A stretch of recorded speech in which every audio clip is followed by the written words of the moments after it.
はようございます。これは今朝作ったくす玉です。くす玉、ホイールのキラキラの折り紙で作りました。朝日が当たるとキラキラと輝いて綺麗なので、窓際に飾ってもらいましたよ。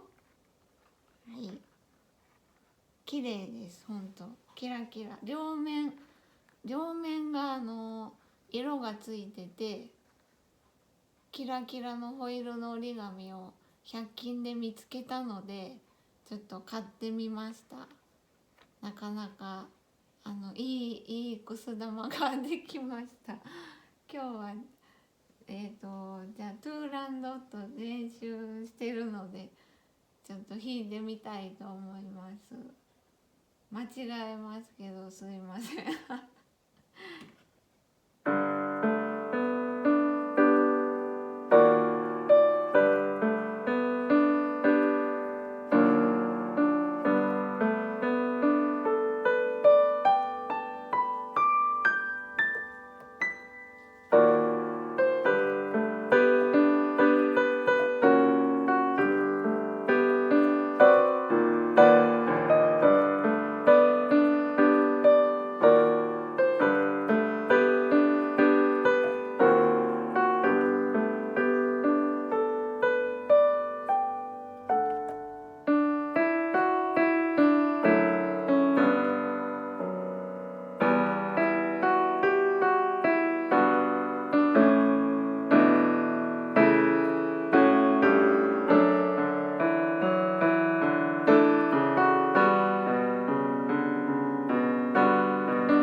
なかなかこの曲難しいですね。